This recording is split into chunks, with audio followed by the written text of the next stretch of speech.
Chapter 37. The warehouse was too warm. Sandalwood fans flick-flacked in front of sweaty faces, barely stirring the hot air. Pong guessed there must be more than 200 people crammed in with them. Mark stood at the front of the big open room. Beads of sweat rolled off his forehead and onto the bridge of his nose, making his glasses slip down. "Poor Mark," Pong whispered to Somkit. "He looks like he's so nervous, he's about to throw up." "Yeah, he doesn't do so well at talking in a big group," said Somkit flatly. That's what Ampai was so good at. Now Pong wished he hadn't said anything. Somkit sat with his knees drawn up to his chest, with the same faraway look on his face that he'd worn for the past day and a half. At least he was talking now. Somkit hadn't spoken a word when he'd found out about Ampai. Pong wanted to reach out and pat him on the shoulder, or pinch his arm, or do something, anything, to break through that wall of silence. But he knew Somkit would only shrink away, back inside himself. Mark raised his hands, and after a minute, the chatter settled down. He swallowed and cleared his throat a couple times. Friends, please give me your attention. I want to start by thanking you for getting here tonight. I know there are many more of us who are afraid to leave their safe houses for this meeting." After the fire, the people of the mud house had scattered across the city. Pong and Somkit had been hiding in Mark's sister's apartment, squeezed in with her parents and 4 children.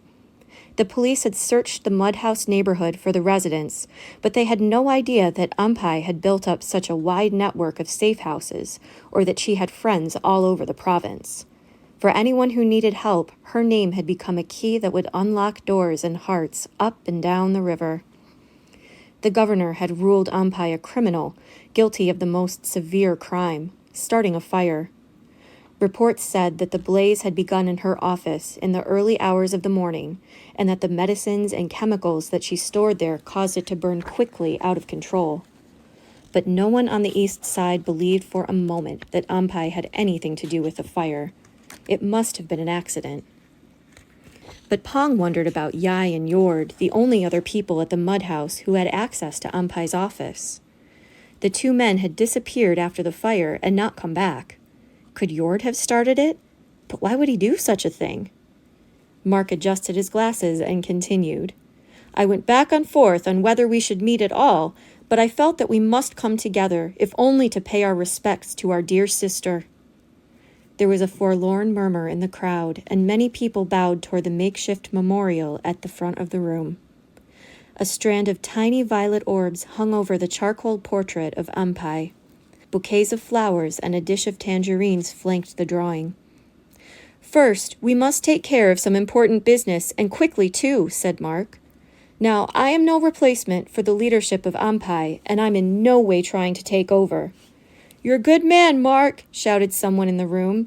"Yes, her right-hand man," said another. Mark nodded solemnly. "I served her as best I could to the very end, and now I feel that it's my responsibility to determine how we will go on without her.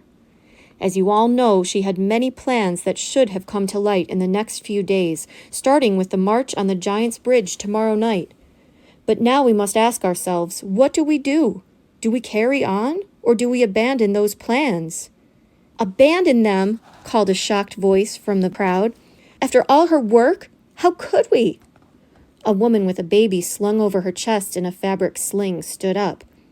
"She wouldn't want us to do it now. Ampai cared about the march, but she cared about us even more. It's too dangerous to put ourselves out there. Even speaking her name out loud right now is a risk." "So we won't use her name," said a teenage girl. "Don't forget, the march was never about Ampai. It was about the children's jail, that reform center, as the governor likes to call it. What happens to me or my brothers and sisters if that thing gets built?" "It'll get built anyway," said a man, standing up on the other side of the room. "Think about it. If a march was all it took to stop the governor and his rich friends, someone would have done it already." Worried murmurs passed through the crowd, and dozens of heads nodded in agreement. A burly man in a sleeveless shirt stood up near the front of the room.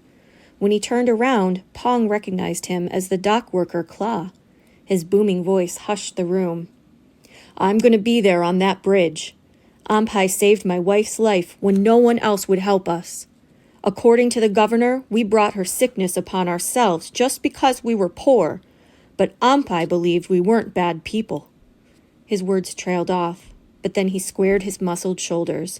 "But this isn't just about her, and it's not just about the children's prison either. It's more than that. I'm marching because it's time we stand up and say we won't be treated this way. We deserve respect, no matter what side of the river we live on, no matter what color orbs swing over our heads." A cluster of brawny men stood up near him. "And all the dock workers feel the same," one called. "We'll be next to Claw on the bridge, every one of us." "Hear, hear," shouted the others. "Please, please," called Mark, struggling to be heard over the clamor. "Please, everyone, sit down and be quiet, or we'll never get anything done." The warehouse settled into an agitated whisper. A man with a scar over his cheek and an educated accent stood up. "My friends, there is something we should think about. I, too, believe in what Ampai was trying to do, but I will remind you of her plan, her entire plan." The whole room seemed to lean toward him. "I'm sure that Ampai told you what she told me. She knew that it wouldn't be enough to march against the governor. We had to have some sort of advantage over him. Ampai told me she had a secret strategy that she'd reveal at this meeting. She promised me that when the people of Chitana saw it, they would immediately join her side and abandon the governor. But I've talked to everyone who worked with her. She didn't tell anyone what the secret weapon was, if she ever actually had it in the first place." The room was quiet. People looked down into their laps. Even the dock workers had no response to this. "The point of the march was to inspire the whole city to join us," said the educated man. "But we can't do that simply by marching. It sounds like a noble and brave thing, but without some plan to back it up, it leads nowhere." "The guy's right," said another member of the crowd. "The governor is too powerful. The people are either afraid of him or in awe of him. And don't forget, we need him. Without the governor, this city goes dark. After what I saw at the mud house, there's no way we're going back to using fire." In the crowd, more people were agreeing with the educated man. They all murmured the same thing. The governor was too powerful. This was too dangerous. Pong's eyes traveled around the room at the faces going slack and resigned. He looked up at Ampai's portrait. All her hard work, what she'd given her life for, was turning to smoke. Is this how a dream died? On the lips of reasonable people? Pong nudged Samkit, who had drifted 1,000 miles away. "Hey," he whispered, "didn't Ampai tell anybody else about your sun orbs?" "What does it matter?" mumbled Samkit. "They're all destroyed now anyway. All that work burned to ashes or melted. I should have known. Nothing in this city changes, and it never will." Pong was shocked to hear those words come out of his friend's mouth. "You don't actually believe that," he whispered. Samkit bent lower, curling in on himself. "What do you know about what I believe?" Pong grabbed his friend's arm and shook him, hard. If he'd had an oar, he would have whacked Samkit over the head with it. "You have to snap out of it. I know you're sad." Before Samkit could respond, he added, "More than sad. Heartbroken. So am I. What happened to Ampai was the worst thing that's ever happened, and maybe you'll never get over it, and maybe I'll never get over it either. But right now, you can't just sit here. Come on, Samkit." Pong shook him again, more gently this time. "I know you, and this isn't you. Ampai wouldn't want you to be like this." Samkit lifted his eyes to her portrait. He looked back at Pong. "Please," said Pong, "tell them." Samkit nodded. He uncurled himself slowly and sat up a little straighter. "I know what Ampai was planning," he said, too quiet to be heard. He cleared his throat and said it again. When the other conversations in the room didn't die down, he cupped his hands around his mouth and shouted, "I know what Ampai was planning!" 200 heads swiveled to look at him. Mark blinked behind his glasses. "Samkit, you know the secret of Ampai's?" "Yes," said Pong. He stood up and hooked his hand under Samkit's armpit. Before his friend could protest, Pong pulled him to stand beside him. "We both do. We were helping her with it." "Well, come up here, boys," said Mark. "Come on, Don't dawdle. All these people are waiting." The crowd sitting on the floor scooted aside to make a narrow lane for the two boys to reach the front of the room.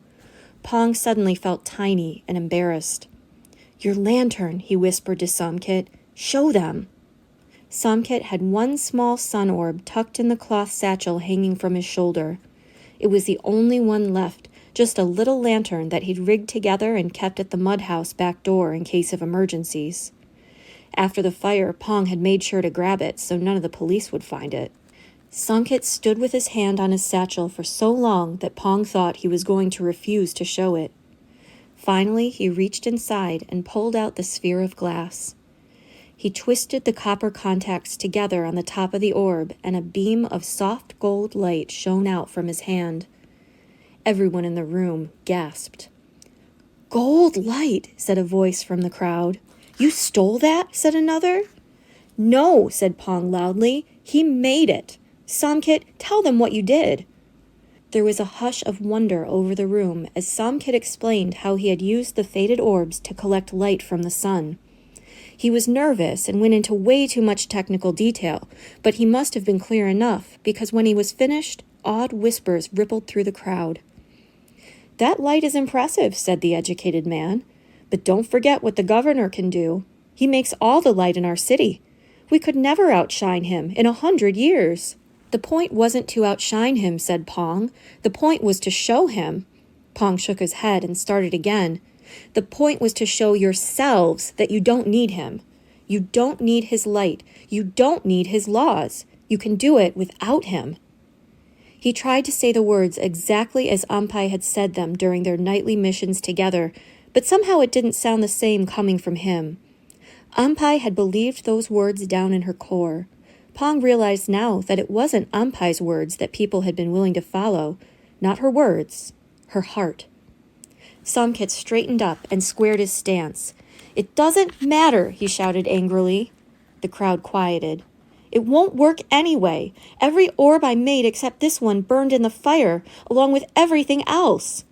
He grimaced and looked down at the lantern in his hand. "It took us days to gather up enough faded orbs just to do this. The march is tomorrow night. That means we have one full day of sunlight. We'll never get enough orbs in time." The giant claw stood up again, towering over everyone around him. "I've got a faded orb for you. Our only light went out last night. My wife and me are in darkness, but I'd rather give that empty orb to you than have 1,000 new ones. It's yours." "I have one that just went out tonight," called a voice in the back. "And me," cried another. "I brought it to take to the recycler, but you can have it." An older woman leaned on a cane and stood up. "The people of this city are heartbroken. We would give anything to honor the memory of our beloved sister. If we all work hard and spread the word quickly, I know we can get you what you need." Pong looked at Somkit. "What do you think? There's no reason to keep all this a secret anymore." "But what about my rig?" said Somkit. "The catcher, the sun juice jar, all of it was destroyed in the fire." "Hey, Somkit!" They turned to see the guy from the motor repair shop with the short, long hair standing at the top of the room. "You need any help? I got a crew that'll lend a hand." He nodded at the other guys from the shop who sat around him. "And any supplies you need, I'll get them for you.